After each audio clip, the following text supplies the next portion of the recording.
السلام عليكم، كيف اخباركم؟ عاملين ايه؟ من فتره واثناء الصراع اللي احنا بنأسف ليه اللي حاصل عند جيراننا من اعدائنا التقليديين، كنت انا قلت مبادره كده وقلت فيها ان انا نفسي احفظ القرآن الكريم، وقلت ان احنا لو حفظنا سطرين بس كل يوم ممكن نحفظ القرآن الكريم في 5 سنين. وللاسف الشديد يعني ظروف الحياه خدتني من الموضوع وما عرفتش اكمله قوي، وانا بعتذر طبعا ان انا ما التزمتش باللي انا عملته. لكن لقيت واحده من الاصدقاء اللي موجودين على السوشيال ميديا بعتالي حاجه بتقول لي فيها اللي انتوا هتشوفوه ده. بسم الله ما شاء الله. طب والله العظيم شيء عظيم. انت ليه بتقولي ان انا السبب فيها؟ السلام عليكم يا دكتور. حضرتك لو تفتكر كده من مدة كنت عملت فيديوز عن ان ممكن الواحد يحفظ القرآن كامل في 5 سنين بانه يحفظ سطرين كل يوم.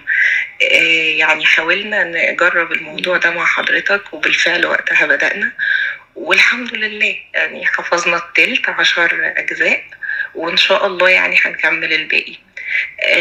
طبعا ما التزمناش قوي يعني، لكن الموضوع بجد بيجيب نتيجة جميلة جدا، والحمد لله حفظنا من الآخر مش من الأول، وصلنا لحد سورة القصص، وبإذن الله هنكمل الباقي، وربنا يجعله في ميزان حسنات حضرتك يا رب.